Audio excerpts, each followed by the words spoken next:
Do the Muppets count as animation? They do in my book, and that's all that counts here. And this September, we're not just honoring Muppet Wish Day, it's Muppet Wish Month. We're dragging out of mothballs 2 of Jim Henson's first Muppet TV specials. They've since been packaged as part of a series called Tales from Muppetland that all premiered in the early 1970s. And they really seem to be when Henson delved completely into his own productions that centered mainly around his Muppet creations. Yes, these specials even precede the Muppet Show itself, which is very likely why Kermit is the only one of the main Muppet cast we know now to appear in them. I know there's one you all are probably thinking of that may or may not be officially part of this series. We'll probably get to that one day. But for now, let's get into one Muppet special many of you may not have heard of. The Muppet Musicians of Bremen, which of course is adapted from the Grimm brothers' tale, The Bremen Town Musicians.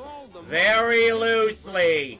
How loosely? Bremen is a little town in Louisiana, about 4 miles north of Gogolala. For the record, there is no Bremen, Louisiana. There is a Bremen, Alabama, but it's about 40 miles north of Birmingham and thus nowhere close to the swamp. For what it's worth, the story does stay true with the main characters for the most part, as they involve a donkey, a rooster, a cat, and a dog. That's about as close as we're going to get to the original story, because Jim Henson was a guy who could completely get away with that. You may have noticed that the heroes in our story are all animals and the villains are all people.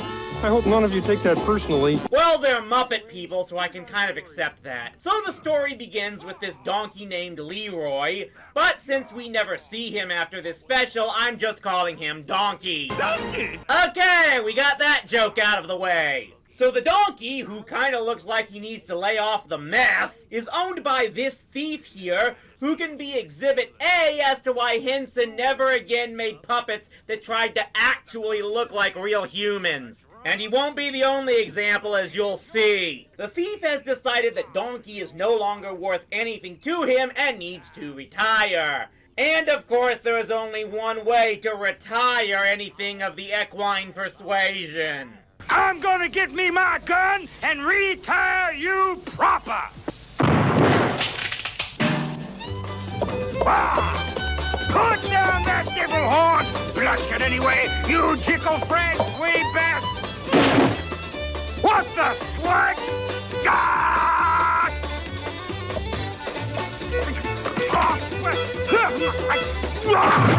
You better start running now, Donkey! In another 15 minutes, he might just get out of that trough and come after you at 1 mile per hour! Here I am on the road to nowhere. No roof to sleep under, no oats to eat. I'd give old Mordecai 18 years of hard work. And what have I got to show for it? Are we sure this was made 50 years ago? And then all of a sudden, Kermit adds himself to the story so he can teach Donkey how to play the tuba. Better watch yourself, Kermit. The last narrator I saw get involved in the story got squashed by a giant. There must be 1 million donkeys in the world, and I bet you're the only one who can play the tuba. Yeah, why not? I could be a traveling musician. Hey, this Hollywood agent who has a fear of alligators said I could get into show business, so anything is possible. So next up we meet the Rooster, whose owner looks like the love child of the Queen of Hearts and Orson Pig's brother Gort. You ain't good for nothing round the barn no more, but you just might be kind of tasty around the white. And just as Rooster is humiliating his cruel master, Donkey shows up and sure enough invites Rooster to come along with him. You got a banjo? I got one just your size. Well, sure. Everyone knows that TR stands for Traveling Rooster. So, yes, already this story is looking to be one where a bunch of animals come together and hit the road in search of fame and fortune. Sounds a lot like something Henson would make years later, huh? So then the new friends eventually run into Statler and Waldorf's dog. I'm old, I'm beat up, I'm worn away, and I'm throwed out. Oh yeah, this is definitely a precursor to Statler and Waldorf. What you doing sitting around this spooky old graveyard? Fact is, I may not be dead, but I'm waiting to die. Jim didn't F around when he said his work wasn't just for kids. So finally they meet the cat. And I will say her backstory is the most memorable of them all. She apparently lived a Tom and Jerry lifestyle with the rats in her master's pantry until she finally conceded the war to them, and that's what caused the old coot to throw her out. Can you play a trumpet? Are you kidding? So the four animals head off on their way to Bremen, all the while playing their instruments and thus either driving away all the predatory alligators in the swamp or possibly driving them to seek revenge in some way. We're the traveling musicians. People playing donkey. Ranch bacon chicken. A trombone huffing doggy. A trumpet puffin' kitten.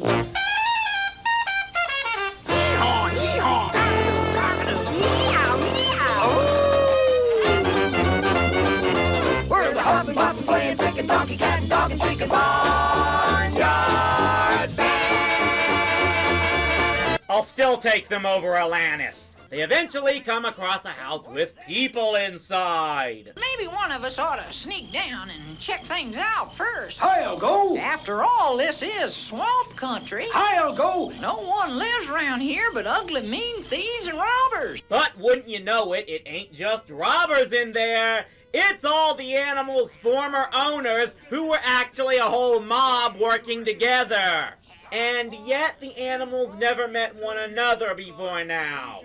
Huh. Speaking of said animals, they are convinced that the people are actually a lovely family that will take them in, and of course their idea to win them over is to serenade them with music. Oh, this goes about as well as you think. Especially since the thieves are all superstitious clods who are already jittery from being in the swamp at midnight on a full moon.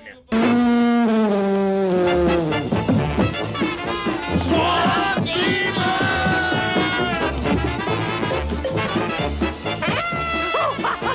Okay, for what it's worth, the climax is pretty darn funny. Especially since no one knows who anyone is. The thieves have no idea the demons are their old animals, and the animals only think the humans are creatures that scared off their lovely family. It's actually hilarious irony that these critters get revenge on their former cruel masters without actually knowing it. So the thieves are chased off and the animals decide to put off their plans for fame and fortune in Bremen to look after the house until their lovely family returns. Which, of course, never happens. But the critters find happiness by being a family themselves, playing their music all day and night long, certain to forever scare away all other thieves and demons alike. I'm gonna be honest. For a Jim Henson production, this was kinda rough around the edges. The dialogue and music often feel dry and not paced very well, and a lot of the puppet designs go into uncanny valley territory. It really feels like a practice run by Jim while he was still experimenting with what worked with his Muppet creations. It's not terrible, but it isn't one I would put down as must-watch as far as any classic Muppet productions go. I won't say the same about our next venture, though. Strap in for one of the best there, people. Nighty-night.